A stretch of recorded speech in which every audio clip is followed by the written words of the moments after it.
దేశవ్యాప్తంగా జాతీయ కార్మిక సంఘాల ఆధ్వర్యాన మోడీ ప్రభుత్వం కార్మిక కర్షక రైతు వ్యతిరేక విధానాలను అవలంబించడం జరుగుతున్నది।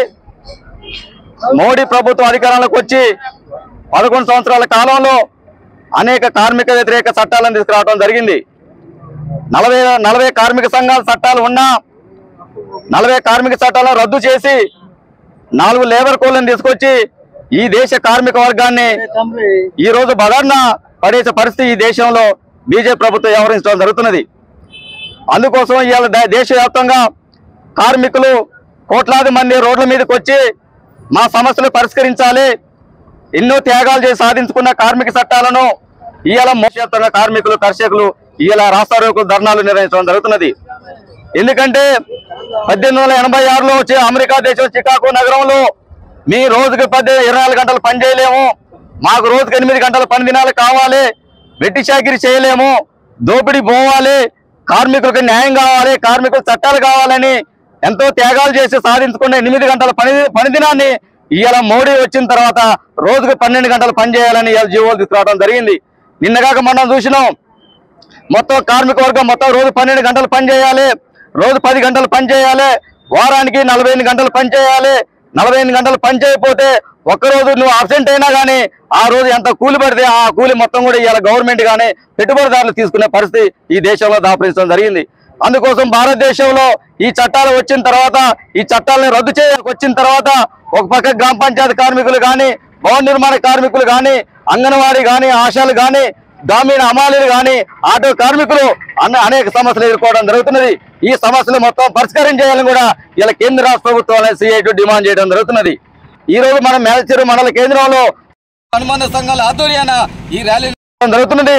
ర్యాలీలో ఇలా బంధు కార్యక్రమాలు కూడా పాల్గొన్న మీ అందరికీ మరొకసారి CIT పక్షాన పేరున ధన్యవాదాలు తెలుసుకోవడం ముగించుకోవడం। డిసెంబర్లో ప్రమాణ స్వీకారం చేయడం జరిగింది, కానీ ఇంతవరకు కూడా మనకి జీతాలు కొన్ని నెలలుగా ఇబ్బందులు పడి ఆకలితోటి అలమటిస్తున్నాం। 3 నెలలు జీతం లేకపోయేవారు కార్మికులందరూ కూడా ఏమి ఇదిగాక కుటుంబాలు వెళ్ళక చాలా ఇబ్బంది పడుతున్నారు। ఒక గ్రామ పంచాయతీ విషయానికి వస్తే కేంద్ర ప్రభుత్వానికి కానీ రాష్ట్ర ప్రభుత్వానికి కానీ తెలియపరచడం ఏంటంటే గ్రామ పంచాయతీ వర్కరు అనే వ్యక్తి లేకపోతే ఈ గ్రామాలు మురికి కుంపలా మారిపోయే స్థితిలో ఉంది।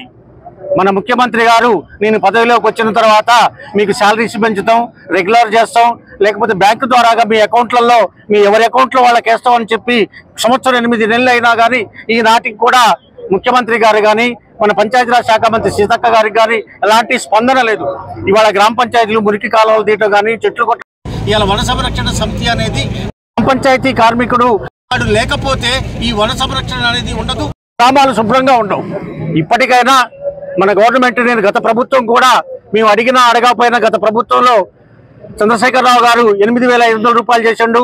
2023లో మేము ధర్నా చేసేటప్పుడు నెల 33 రోజులు ధర్నా చేసుకుంటున్నాం తప్ప మా కుటుంబాలేంది, 3 నెలలు జీతం లేకపోతే మా పిల్లలేంది, మా పిల్లల చదువులేంది, మా బతుకులేంది, ఇవన్నీ ఒక్కసారి కూడా కేంద్ర ప్రభుత్వం కానీ రాష్ట్ర ప్రభుత్వం కానీ ఆలోచించి ఇప్పటికైనా మన ప్రభుత్వం మేలుకొని ప్రతి ఒక్క వ్యక్తి గ్రామ పంచాయతీలో కానీ మున్సిపాలిటీలలో కానీ పనిచేసే ప్రతి ఒక్క వ్యక్తికి ఎవరి అకౌంట్లలో వారికి అమౌంట్ పే చేయవలసిందిగా కోరుచున్నాము।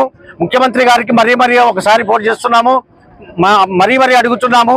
మన పంచాయతీరాజ్ శాఖ మంత్రి సీతక్క గారికి కూడా తెలియపరిచేది ఏంటంటే గ్రామ పంచాయతీ వర్కర్స్ లో 95% కూడా దళితులు గిరిజనులు అందరూ వాళ్లే ఉన్నారు కాబట్టి ఇప్పటికైనా మీరు ఆలోచించి మా కుటుంబాలను బాగు చేయగలరని మీ అందరికీ